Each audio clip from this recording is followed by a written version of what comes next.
علیکم دوستوں، welcome to C S S preparation for you. آج ہم آپ کے لیے لائیں ایک اور اچھی ویڈیو لارڈ ماؤنٹ بیٹن کی آمد۔ جب پاکستان اور انڈیا کے بیچ میں جو مطالبے چل رہے تھے آزادی کے، تو اس وقت ایک اور جو ہے وہ وائسرے کی اس میں ہندوستان کے اندر جو ہے وہ آمد ہوئی تھی، تو اس کے بارے میں پڑھیں گے کہ لارڈ ماؤنٹن کس حوالے سے آیا تھا اور اس کا کیا مطالبہ تھا اور کیوں آیا تھا، اس کا بیک گراؤنڈ کیا تھا، وہ ہم دیکھیں گے۔ دوستو یہ کہانی شروع ہوتی ہے 20 فروری 1947 کو، جب برطانوی وزیر اعظم لارڈ ایٹلی نے دارالعلوم میں کہا کہ بھائی لارڈ دیول وائسرے ہند کو بہت جلد واپس بلایا جائے اور ان کی جگہ لارڈ ماؤنٹ بیٹن کو مقرر کیا جائے، جو مارچ 1947 کو اپنے عہدے کا چارج سنبھالا تھا، جس کے اندر یہ بتایا جاتا ہے کہ مسٹر ایٹلی نے مزید کہا کہ برطانیہ یہ محسوس کرنے لگا ہے کہ اس کا ہندوستان میں زیادہ دیر تک اقتدار سنبھالے رکھنا کوئی مسلط آمیز مہر نہیں ہے، اس لیے جون 1948 سے عیسوی سے پہلے ہندوستان کے نمائندوں کو اقتدار منتقل کر کے برطانیہ ہندوستان سے نکل آئے تھے۔ دوستوں یہ بھی بتایا جاتا ہے کہ وزیر اعظم اٹلی کے اس کے اعلان کے 4 روز بعد 24 فروری 1947 کو قائد اعظم محمد علی جناح نے مسلم لیگ اور مسلمان ہند کے مطالبے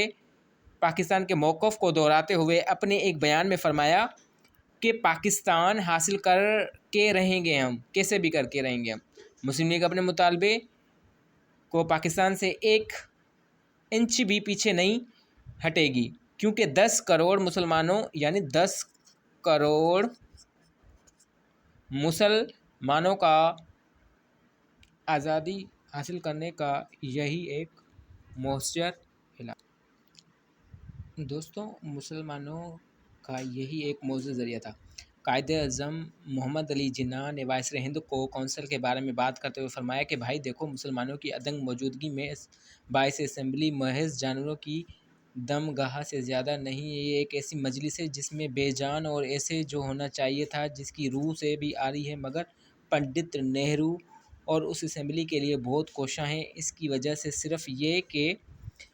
وزیر اعظم بننے کے خواب دیکھ رہے ہیں، لیکن اگرچہ پنڈت نہرو نے زمین پر قدم رکھے تو انہیں معلوم ہو کہ وہ نہ تو خود وزیر اعظم ہے اور نہ ہی یہ نہرو کی حکومت ہے، نہرو تو صرف امور خارجہ اور دولت مشترکہ کے ڈپارٹمنٹ کا ایک رکن ہے۔ شاید پنڈت نہرو کا کانگریس یہ سمجھتی ہے کہ مسلم لیگ اور اس کے اراکین کی مرضی اور منشا کے مطابق ہر حال میں کٹ پتلی بنے رہیں گے، لیکن یاد رکھیے یہ صورت اب بالکل محال ہے اور ممکن ہی نہیں ہے، اور نہ تو ہم نہرو کے کسی حکم کے پابند ہیں اور نہ ہی کانگریس کے کسی حکم کو مانے گی۔ یہ قائد اعظم نے دوستوں بات کہی تھی، یہ جو میں نے آپ کو بتائی بات۔ اچھا اس کے بعد کہتے ہیں کہ 22 مارچ 1947 کو لارڈ لیول کی جگہ لارڈ ماؤنٹ بیٹن نے وائسرے ہند کا عہدہ چارج سنبھالا۔ جب ماؤنٹ بیٹن نے ہندوستان کے سیاسی رہنماؤں سے بذات خود ملاقات کرنے کی کوشش کی، تو اس مقصد کے لیے پہلے کانگریسی رہنماؤں نے گاندھی سے ملاقات کے بعد قائد اعظم محمد علی جناح سے ملاقات کی۔ امید کرتا ہوں آپ کو یہ جو ویڈیو بنائی پسند آئی ہوگی۔ دوستوں اس میں آپ لوگوں نے دیکھا کہ کس طریقے سے لارڈ ماؤنٹ بیٹن